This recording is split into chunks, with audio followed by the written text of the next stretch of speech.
Tēnā koutou katoa, ko Monique Bradley tōku ingoa, he kai kōrero aho. I'm Monique Bradley, I'm a storyteller, and welcome to Uncovering Authenticity. This is a podcast where I have the opportunity to talk to amazing and extraordinary people with incredible stories, and not just share what perhaps is seen in social media or seen in the media, but share the real story of the humans behind that media.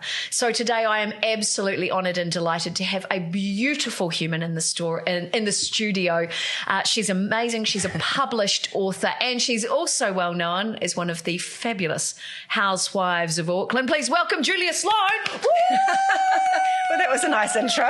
Do you like that? Well, That's right. Yeah, more. I should do it for a job. She's amazing. She's magnificent. She's a model. She's everything.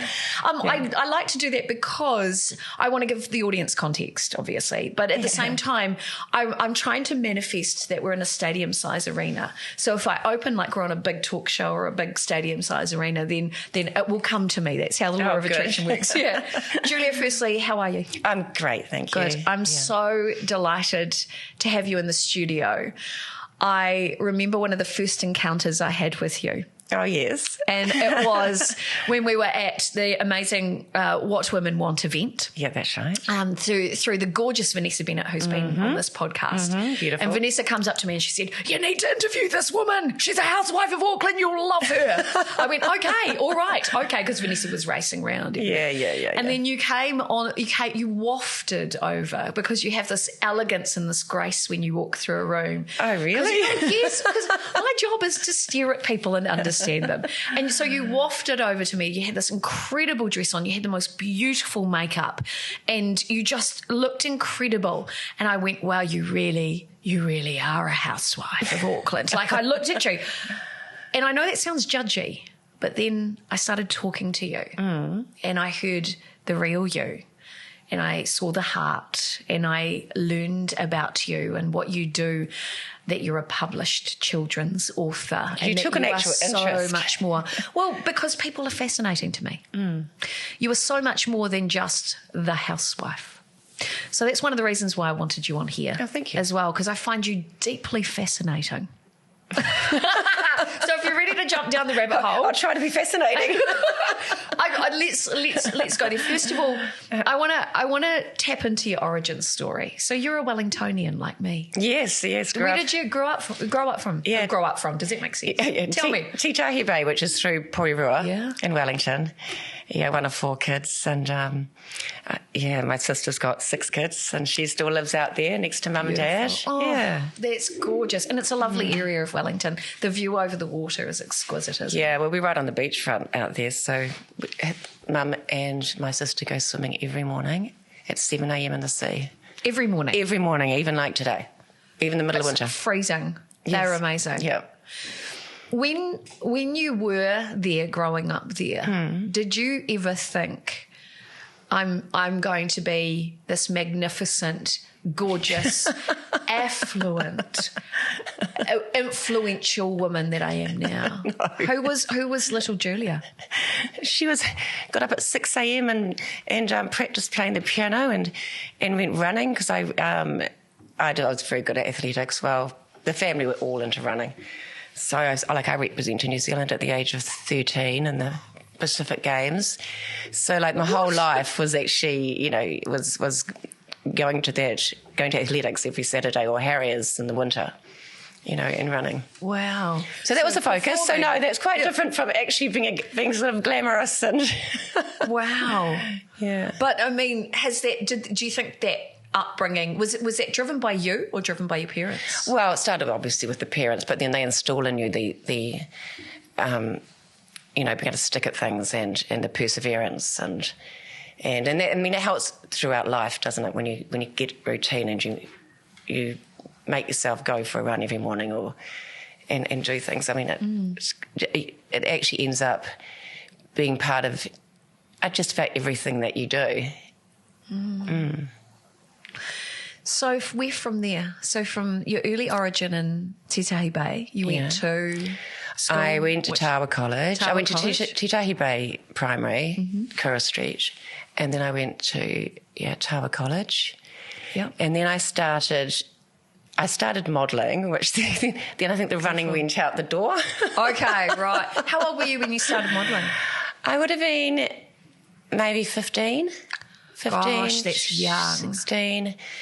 There was 16, I think I was in Face the 80s or Miss New Zealand. It was Universe New Zealand. Wow. And sort of focus became a bit more that. But that was interesting because my parents... How did you get into that? I think I did a deportment course. Right. Mum sent me on to, make sure you walk properly and know manners and things like that. Gorgeous. And that was run by Lorraine Meekstead. Yep. So then Lorraine Downs at the time, of course, who was Miss Universe World, Miss Universe. Yeah. And then I think I just joined her modelling agency. But my parents were very, very down to earth, and like my grandmother were very, they're a very religious family, and it's like she prayed that I would not win because it might go to my head. Are you kidding me? Like that, yeah. And so I didn't really get the money for the portfolios and the photographs. So, I mean, I possibly could have taken a lot further, but it really wasn't a big thing in our family to be a beauty queen or. And did you love it?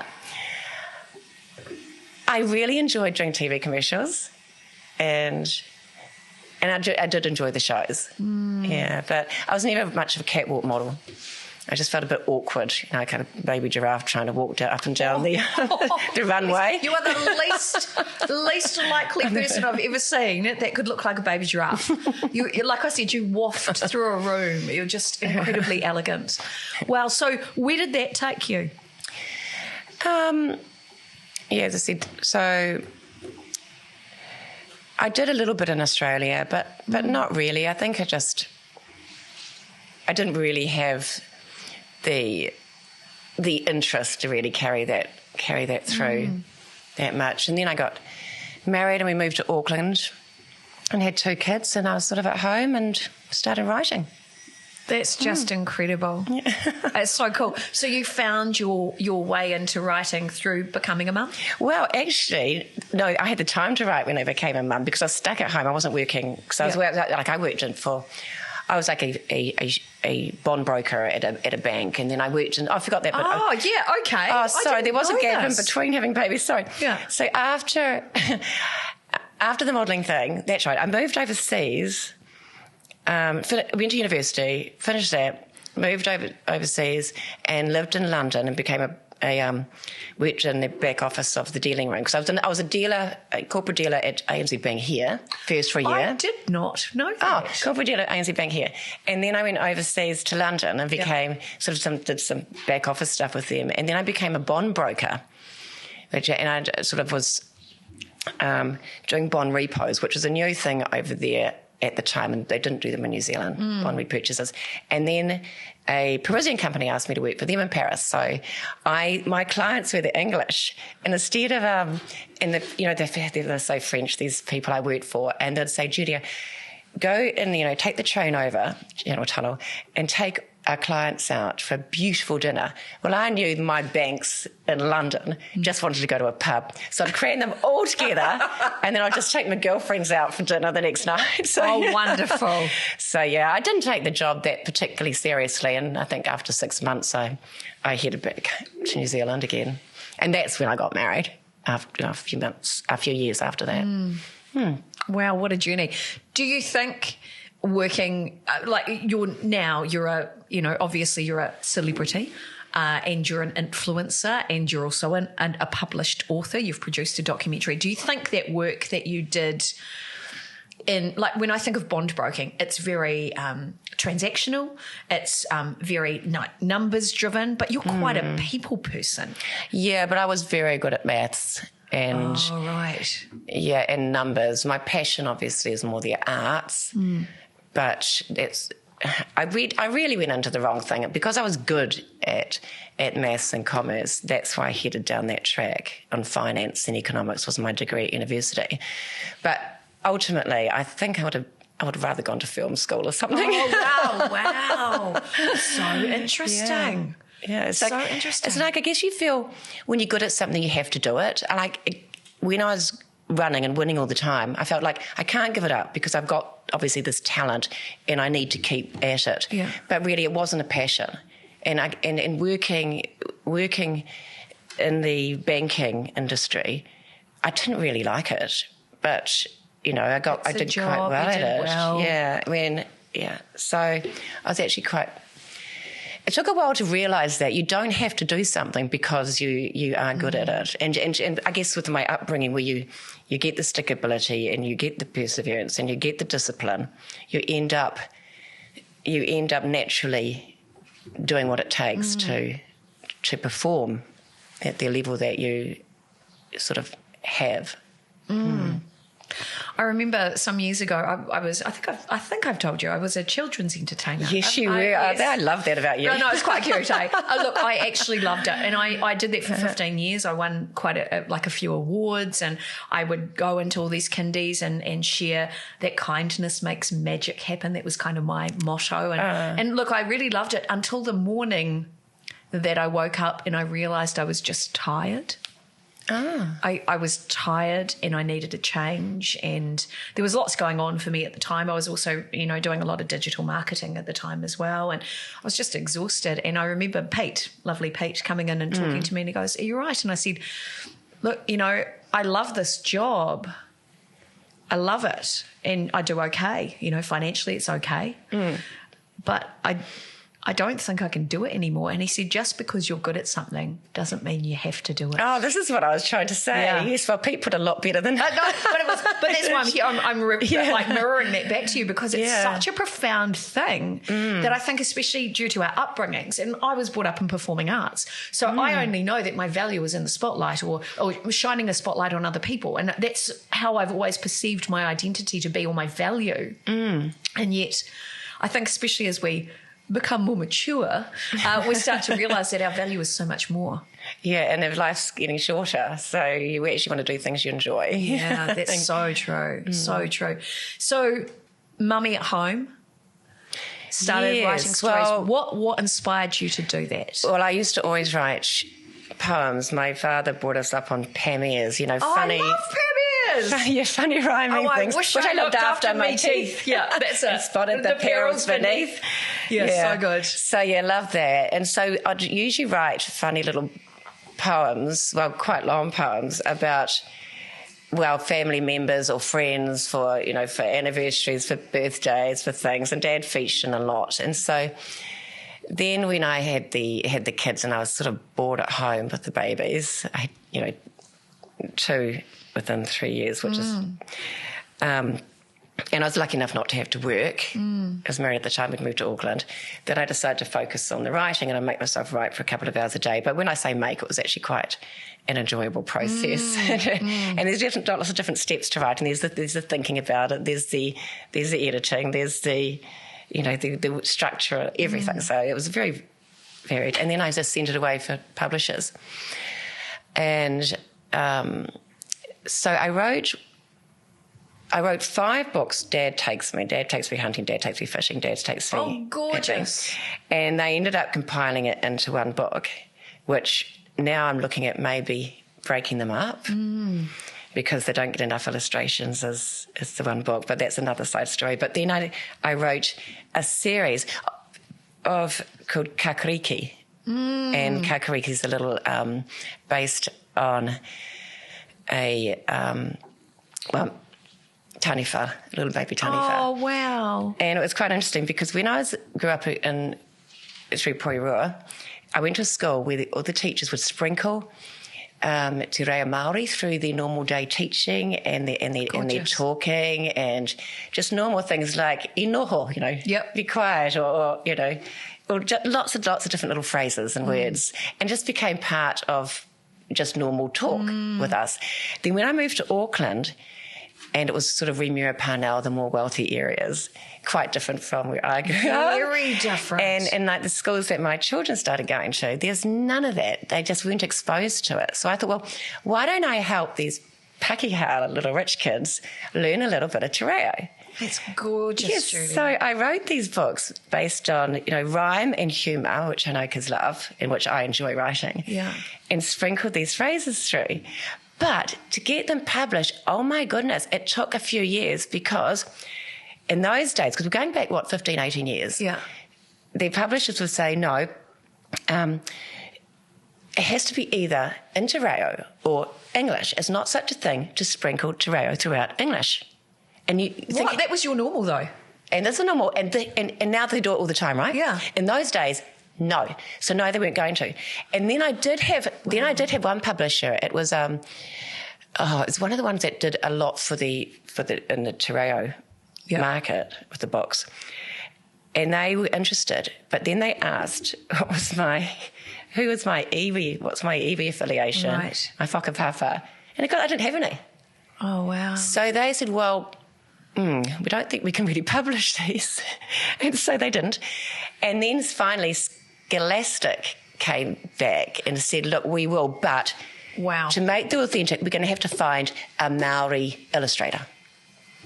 Okay. So I was discriminated against because they weren't going to publish my books because I was Pakeha, fully Pakeha. So they did find one eventually, and a couple of years later they got, and they were very, very popular throughout schools. And amazing. Yeah. And getting picked up by Scholastic is a big deal. They're the biggest educational publisher. Yeah, that was really great. Wow, that's huge. And so you were really quite groundbreaking in hybridizing language and that cross-racial expression. It was. I mean, it didn't. Language. I guess it didn't have any impact on how they're doing it today, but it definitely wasn't done at the time when I did it. Wow. So when you finally got published, how did that feel? Oh, brilliant. Yeah. I mean, there's no money in picture books, but it's maybe unless you self-publish, but it was a lot of fun. It was lovely seeing your books in print. Yeah, of course, because you're seeing that product. Yeah, and the kids, because I'd read them at schools and just seeing the delight on their faces, that was very rewarding. And you're still reading them now. Yeah, right? You're going into classrooms and reading the stories, and I believe there's some more in the pipeline. Well, I took the rights back from them, just after the show, actually, when people said, "Oh, you're the author of the Kakariki series," with my name, Julia Sloane. Yeah. And saw there's still an interest, and they'd gone out of print. So I just took the rights back and reprinted them. Yeah. And donated a lot and read to schools, and it was really lovely. They were still very popular, so. And so, obviously, one of the elephants in the room is the show, Housewives of Auckland. So thank you for leading me into that part of the chat. Yeah. So how did Julia Sloane, children's publisher or children's author, become a housewife of Auckland?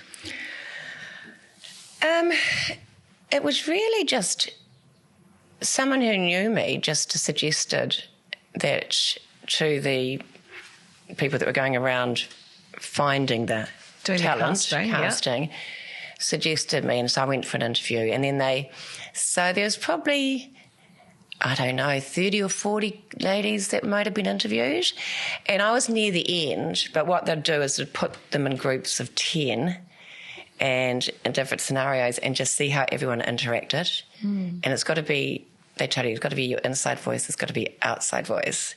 And it's got to be, you just have to be interesting and out there, and they just see how you react. And it's good if you don't get on with somebody else, etc., etc. I tend to get on with most people, mine was kind of a bit of a act, I guess, to initially get into it.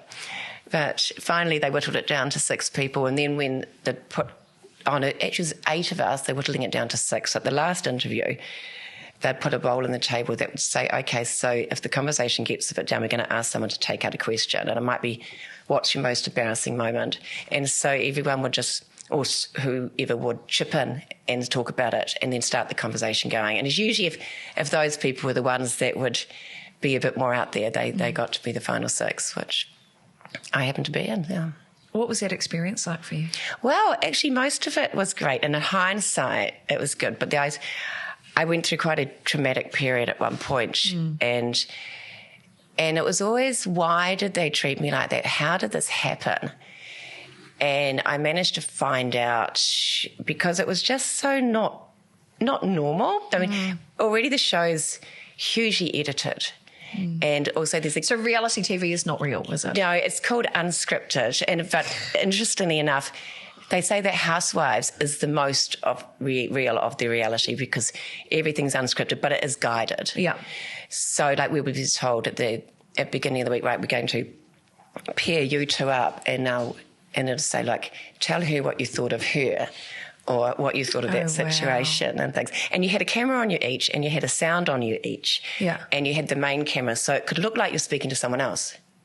Because you'll be facing this way, it could look like you're looking at someone else. Because you've got the second camera over your shoulder. That's right. Gotcha. And because you're all mic'd up separately too, they can rearrange all the dialogue that it comes differently than how it was. And did you know what you were getting into when you were getting into it? No, I'd not even watched the program before. No, I'd had no idea. I mean, we were told to watch a few before they started filming, which I did. But also we're not allowed to see the episodes until I think it's the day before they air them. Oh, geez. So we had no idea that, say one of the girls might be really good at master interviews. If master interviews, you sit there to camera and they fire questions at you about the different people and you answer them. And this is just when it's just the one person, and it can take up to 12 hours to do it, so you're getting tired. And, of course, they do like you to have a few drinks while you're doing this. Of course, Yes. And so you have no idea that she's actually a bitch, and she's saying really horrible things about me. Where she's to the face, she's acting really nice because they can plant those interview questions in any time, sort of. And so people don't realise how manipulated it is. Yeah, so manipulated. Yeah, incredible. So you were. The first thing that was coming to my mind is, why do you think you were cast? Like, I can see if I was going to cast a show. Yeah. I'm pretty good at picking out particular archetypes or personality types that will work together, that sort of thing. Who do you think you were cast as? I think I was possibly cast as not the blonde bimbo, but the one I think would be taken advantage of, because, I mean, there's interesting things, like I was the only published author, yet they made one of the other girls being a published author. Yeah. I was the only model there's another girl was sort of a model, but they made her more the model. Yes. And everything sort of I had achieved, and, my athlete, that never came out. And it wasn't until I met you on the red carpet and we started talking about that that I learned you were a published author then. Yeah, so I think and it made me angry. Yeah. It made me angry on your behalf. Yeah, I think they... And then I look back, and if you look at the other housewives, they've got the stereotype. Each girl almost has a role. Mm-hmm. Like there's the airy-fairy one, which they had sort of cast as Angela and made her look, very, which she wasn't. She actually isn't like that in real life so much, I say. Yeah, maybe still a little bit of woo-woo, and we love that about her. It's great. Yeah. She's a lovely girl, and so there's always. There's a strong bitchy one, which is what Louise was cast at, and like that. So there are sort of stereotypes that they try to take advantage of. But it was when they really, I really got named and shamed on the show. Yeah, that was the bit that I couldn't eat or drink for ages because we were. Yeah. I said it was an offline remark that wasn't even caught on camera, which we weren't told about. That they suddenly changed all the editing about and made people talk about it and things like that. And at the time, it wasn't a thing, and it was sort of like a done in jest. It wasn't a good thing to say, but the way they portrayed it and the context was far worse, far worse than what it was. I remember watching it thinking, because I know how this industry works. Yeah. And I've been in reality content myself, so I know what it's like. And I just thought, wow, they're going to nail you. As soon as I saw that episode, I went, they are going to slam you for being an entitlist white woman. Yeah, that was it. Yeah. And I wasn't allowed to, and the reaction when the other girl had been wound up, because she was fine to begin with, wound up by, the producers and stuff, she became very, very vicious. And it was like she threw a glass at me, and it was actually assault, and it smashed, and I was just shaking. And we weren't allowed to mention that. That was not allowed to be shown. I couldn't sleep. So what they wanted me to be portrayed as had to be a lot worse than what she had done, and they buried that under the carpet because she could have been fired for that. I wasn't allowed to mention it. And she could have been off the show for physical assault, and the verbal daggers that she was. It was just horrible, and Poor thing. yeah. So they vilify you, and they never celebrated you and all of the amazing things. Yeah, and I couldn't that you've done. Absolutely, and I couldn't understand about it until, and then we looked into it a lot more, husbands and friends and things, and we realised that the people that do the spin-off, Duncan Grieve, it was just awful. They were doing the press for the show, so they were allowed to first look at it, and they were allowed to talk about it. Yeah. And they were meant in promotion, and they were in with the PR company for the show to promote the whole thing. Yeah. Okay, now they had, and I found out this through the Official Information Act. Yep, so it's not hearsay either. You've seen saw the documentation. All the condolences. Yep. That's because we just knew something was up. They had collaboration, this is the spin-off, with the Human Rights Commission to promote their anti-racism campaign. So they were writing, see, the spin-off pretends they're doing little interviews and things like this, but they're actually doing editorials. Most of the stuff that their content is paid for. Wow. Okay, so they were paid by the Human Rights Commission to promote this campaign. And they used this episode on the show and went to Dame Susan Devoy, who was the Race Relations Commissioner at the time, and told her that this is what's happening in the show. Now, she didn't look at the episode. She came out, she named and shamed me. And she said, people like Julia, overt racist, things that it just wasn't there. I can see. Named and shamed. I can see. I'm still thinking about it now. I'm actually still shaking about it. I know, I can see it in you. It was just awful. I had to go away while it was shown. And yes, so named and shamed me. End up meeting with Dame Susan Devoy. Yeah. And realising, of course, that what she'd said was wrong. She refused to. We just wanted her to take it back, and refused to. Just said, well, in my role, I get people hammering me all the time, and, this is what you've got to expect. And it was just awful. So, yeah. So I owned what I'd said. It wasn't great, but the fact that the manipulation of it to make it skyrocket into something way, way worse was something that was very hard to take. And it affected your personal life, your professional life. Yeah. What was your going through that? And I will say, trigger warning here, how did it affect your mental health? It did actually. And you're a tough woman. Yeah. You're you're not tough, you're strong. Yeah. I mean, I was crying on the aeroplane on the way over I was trying to get away from New Zealand at the time. All my social media had to be passed on because the trolls would come on. And of course, you're not looked after by the producers on the show. They pretend to, but it really isn't. We didn't want that episode aired, of course, but it did.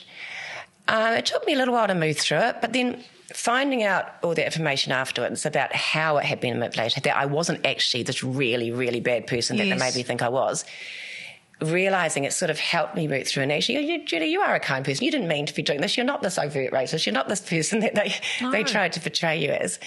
And so as time's gone by, and it's been 8 years now. It has, yeah. Almost 8 years, yeah. I've come out the other side, and I'm stronger and I'm better, and it's just like I don't regret doing the show, but I regret what happened, and how much. Yeah, just the. Anyway. Do you think you got out of it the importance of owning your own identity? Oh, absolutely, and realising actually who I am, and not trying to get them to say who I was, and apologising for being me when one small hiccup. I've become very. Actually, what has come out of the show is I really don't care so much what people think of me or talk about me. Wonderful. And so this has actually been I've become very strong in myself. Yes. And look, people that know me, lovely, right? Yeah, just as you are. Just as you are. And anyone doesn't actually matter. People that don't know me, if they want to say something about me, say it, but you don't know me. You know, and I've become a lot more self-confident. I've been a lot more aware of who I am. It's actually, I think I've come out the other side a lot stronger and better for it. And I don't know, happier, I think. I don't know, it's interesting. I probably could analyse this to death, but when you watch this back, you probably will now. You know, just reflecting on this. I told you we had lovely Mike from Married at First Sight here in the studio, and it was great. And we've also had. As I'm doing this with you today, we haven't published yet, but we also had beautiful Megan Ellis. Oh, she's lovely, yeah, she's gorgeous, and talking about her experience of going through reality TV as well. Not that I'm obsessed with reality TV, but I'm obsessed with how people are portrayed in media and how a lot of people believe it to be real. Yeah, and how when I started doing my master's journey as an example, I was looking at there's a thing called attention economics, which is what media uses. What can they do to get your time and your energy to watch their show? Because the more that you watch, the more they can charge for advertising around those shows. So the bigger the drama, the more likely you are to watch, the more money. If it bleeds, it leads. There you go. Wow, that's intense. And so Mike and I had a really big conversation about this. Megan and I had a big conversation about this because my question around this is who is responsible for the fallout, for the impact on your life, for the impact on your well-being? And the answer, I think, is none of them. No, you just have to pick up the pieces yourself and hope like hell you can move on. They try to make sure by asking a few questions on the phone and stuff that you are strong enough to handle anything that happens, and they tell you that anything could happen, that you're not going to take your own life or something. But I know that one of the girls at one point was quite suicidal. Not the first time I've heard that story. I've heard from other people who have been on other shows of this nature the exact same. Yeah, I was never that, of course, but not of course, but I never was. But it did impact, particularly one girl. So now coming out the other side, you are stronger. You know who you are. Yeah, it was a learning experience. You've produced a documentary. Yeah. You talked with your family about that documentary. Yes. Are you open to talking about that today, or is that another conversation? Oh, I don't mind. Yeah, it was great. It was on sort of inclusion and sex and sexuality. Sort of what you realise is that if you don't understand something, you become a lot more judgmental. So it was sort of opening the lid on people's different ideas of identity and sexuality. So we interviewed girls that were high-class escorts. We did a transgender amazing woman, a person that did VR porn. We did just burlesque dances. So many different things that people don't. And we did like a dominatrix in a dungeon. Got to see how they operate, what their thoughts are. And people begin to understand a bit more, because it was then, I think it does help people. Okay, so they're not kind of weird just because I don't agree with that. This is why, and this is actually what they do, and this is what happens in their life, and it can really help with inclusion and things like that. So that was all it was about: accepting and inclusion and just understanding. And I remember there was a bit of content there with your parents as well, who, like you said, came from a very religious family. And I remember watching that going, oh gosh, how are you going to deal with this? Because for a religious family of that nature, having these conversations, which now are becoming more everyday conversations, it seems, because culture has shifted. And people are open to expressing their authentic self. But I remember watching you talking about this stuff with your parents, and actually the way that they processed it was a fascinating watch. What was that experience like for you? Oh, it was actually quite uncomfortable. Yeah. That's to hear them talking about, that gay is a choice, and you know, everything that the program is trying to do. But then it's also understanding this is what the documentary was like, and it sort of got the highest viewers in the screenings in Auckland and Wellington. And it was in the International Doc Edge Film Festival. And this is what it was about. It was actually people like that who have been closed-minded, who've only ever heard a certain thing, and particularly the older generation, I guess, just educating them, seeing them to see a different side of life that they don't understand. And see, that's the real you that you actually are. Not the one that you were portrayed in that TV show. Thank you. We'll move on from the TV show. Yeah, no, but you know what I mean? Like, that's who you are. Yeah. You are about inclusion. You are about celebrating diversity. And this is one of the reasons why I wanted you on my podcast, is to actually give you the opportunity to express the real you, which you've done beautifully today. Thank you. Thank you. So, at the end of all of this chat, of you being able to reflect on the journey that you've been on, which has been pretty extraordinary, of living a life of labels, of you're a successful runner, you're a published author, you're a mother, you're a housewife of Auckland, you are vilified, you are celebrated, all of these labels. In the core of all of that, if you had the opportunity, which you have now, to share that one message that you wish you could have told yourself maybe when you were 16, or that if you were on, I want to say like an Oprah level show, which I'm hoping you will be here with this show. What would be that message you want to tell people? I think it would be to be yourself and not try to be someone that you want, well, that other people expect you or tell you to be. Just to be very, very true, and to follow your passion, and to be kind, nice, and then really, I just don't think you can fail. I don't know if that's a great message, but beautiful message. That is beautiful. Well, I just have to say thank you so much for being present with me today, for being the real you that I know you are, and showing up in that way. And it is my absolute hope that other people will get a glimpse of what I'm seeing today, because it is truly beautiful. You're amazing. So thank you so much. And I want to say thank you to you for watching or listening on whatever platform you are watching or listening on. I want you to keep an eye out for those books. Julia Sloane is her name, if you were looking for the name, if you didn't catch it earlier in the podcast. Her children's books are available where, Julia? They are not at the moment, but they will be very soon. Yeah, probably in Whitcoulls and places like that. Perfect. So is it worth people following you, say, on social media? Yeah, Julia Sloane. Yeah, nice and easy to remember. So make sure you throw a follow on her social media pages. Keep connected. What I want you to take away from today is to be mindful about the media you consume. Question everything. Make time to actually connect with real people and hold space for their stories, because the world needs more real stories right now. That's where the magic happens. A big thank you to Mr. Peter Ward, who's behind the scenes doing our producing and directing today. We love you. You're amazing. And we love you guys as well. Thank you so much for watching, for listening on whatever platform you're on. I'm told by my producer, Pete, I need to remind you to like, subscribe and share and all that. Carry on. If you have taken something away from today and you think this might be valuable for someone else to hear, please share it, because my goal, I can't overthrow mainstream media.